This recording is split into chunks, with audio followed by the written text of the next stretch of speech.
पहलगाम दहशतवादी हल्ल्यातील मृतांच्या नातेवाईकांना सरकारकडून प्रत्येकी 50 लाखांची मदत।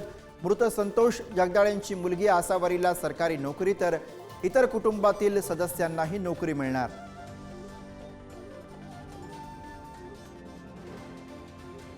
पहलगाम हल्ल्यावरून काँग्रेस आणि भाजपमध्ये रंगलं पोस्टर वॉर। जबाबदारी वेळी गायब असा उल्लेख करत शीर नसलेल्या व्यक्तीचा फोटो काँग्रेसकडून पोस्ट, तर काँग्रेस पाकची PR एजन्सी भाजपचं प्रत्युत्तर। पहलगाम मधील दहशतवादी हल्ल्याच्या पार्श्वभूमीवरती संसदेचं विशेष अधिवेशन बोलवा। राहुल गांधी आणि मल्लिकार्जुन खरगेंचं पंतप्रधान मोदींना पत्र। दहशतवाद्यांविरोधात कठोर कारवाईची ही मागणी। विजय वडेट्टीवारांचं वक्तव्य देशविरोधी, कडक कारवाई करा भाजपची मुख्यमंत्र्यांकडे मागणी। तर माझं वक्तव्य तोडून मोडून दाखवलं, वडेट्टीवारांचं स्पष्टीकरण। वादानंतर वडेट्टीवारांनी मागितली माफी।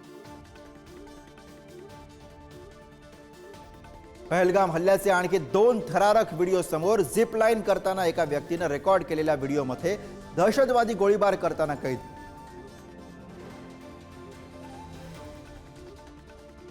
अल्लाहू अकबर म्हणणाऱ्या झिप लाईन मालकाची NIA कडनं चौकशी। घोडेवाले गाईड यांच्यासह 150 स्थानिकांची चौकशी। तर माजी पाकिस्तानी कमांडो मुसा पहलगाम हल्ल्याचा मास्टर माइंड असल्याचं समोर।